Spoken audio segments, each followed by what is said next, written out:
Toejam Earl Back in the Groove was a return to the classic franchise by series creator Greg Johnson. After a successful Kickstarter, with the game out, it is a blast from the past. But I feel it may not go far enough to bring in EllFonic. Back in the Groove is a modern retelling of the first game in the series. Toejam Earl and their friends accidentally mess with Earth and crash their ship, leaving the crew to find the pieces again and deal with those weird earthlings. The format from the original is back.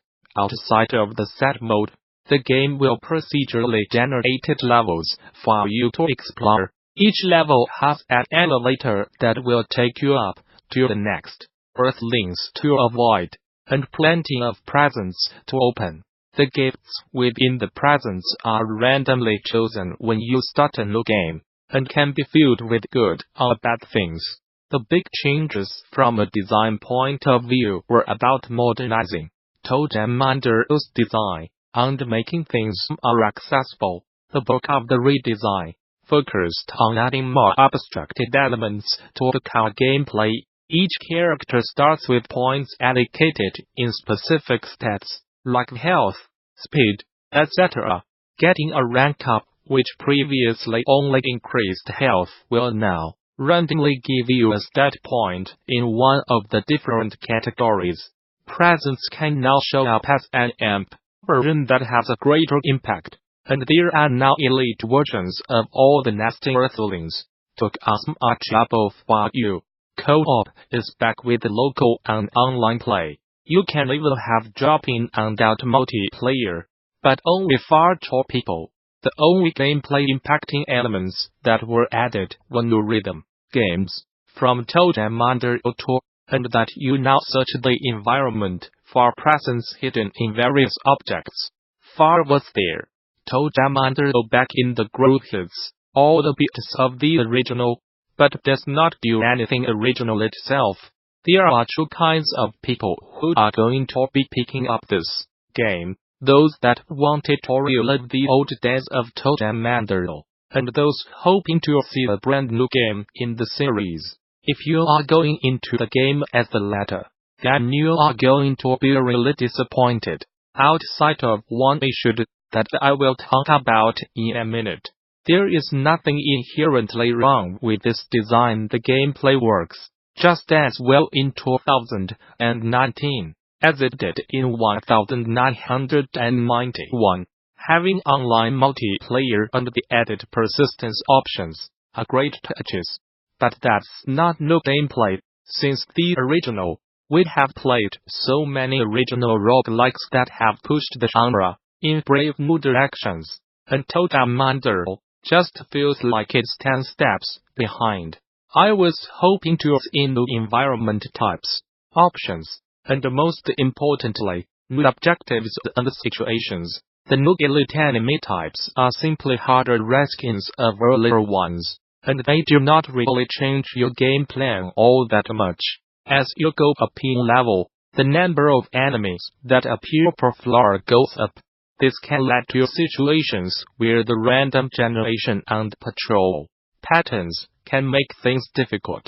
I am not a fan of having to search for presents, as opposed to them just being on the field. This added mechanic just slows things down in my opinion.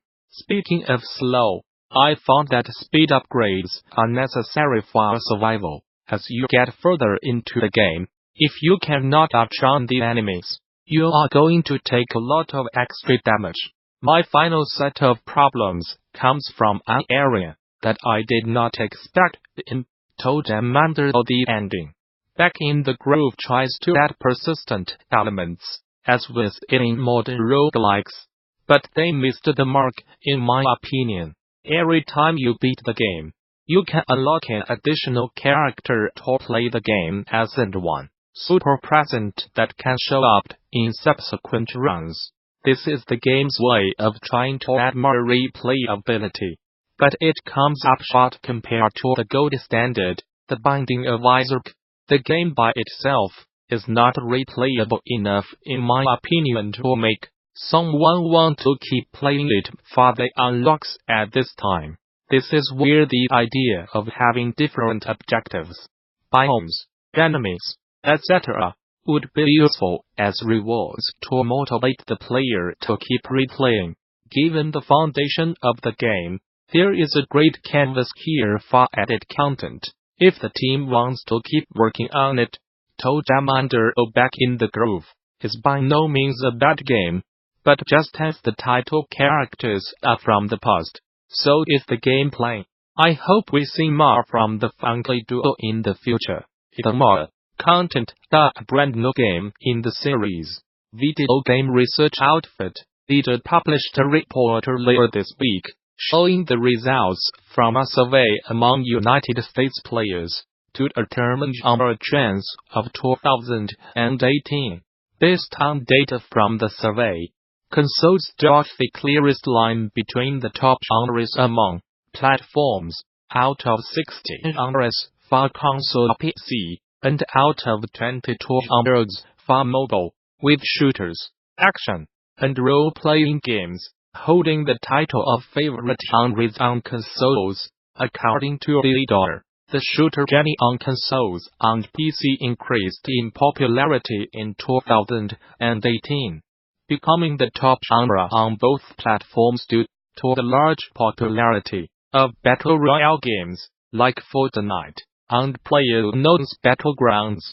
The report also provides some insight into early adopters of the Nintendo Switch from 2017 to 2018, noting how time has shifted the stability as player base from people heavily invested in video games to a broader audience. For example, the early demographic for the Switch was unbalanced, with men accounting for 70% of the player base. With time, it's shifted to about a 50-50 split between men and women, skewing slightly more towards women. The SWITCH's demographic shift away from its original core audience to its current broader audience is noteworthy, although not entirely uncommon, since each platform mentioned in the survey has had its own demographic movement through its life cycle. Ages for initial Switch owners leaned towards those in their mid-20s to mid-30s. A demographics began to skew both younger and older, implying that families and younger people were not as quick to adopt the console right away. So who were the early adopters of the Switch, and what were they like? The report goes on to explain that early adopters were often men with disposable income with time to invest in their hobby.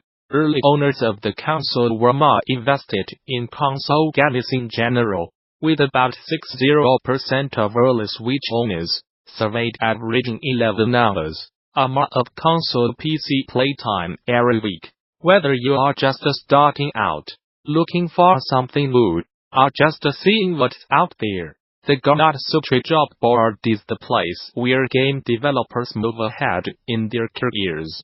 Gamasutra's job board is the most diverse, most active, and most established board of its kind in the video game industry, serving companies of all sizes, from indie to AAA. Here are just some of the many positions being advertised right now. If you are a recruiter looking for talent, you can also post jobs here. Location: Tacoma, Washington or Golden, Colorado.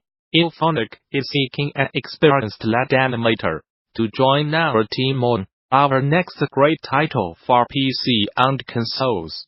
This job requires an adept animator with an extensive history animating different types of characters through both keyframe and motion capture. As lead animator, you will work with art and creative directors to lead the animation team through the various stages of the game's design.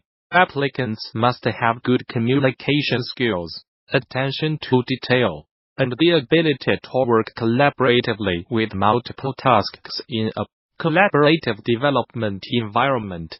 Location: Los Angeles, California. Giant Squid is looking for a multi-talented programmer-designer hybrid to help drive the creation of core gameplay features for our highly anticipated next game, the Pathless. As our gameplay programmer, we will depend on your natural sense for game theory and your ability to apply advanced mathematics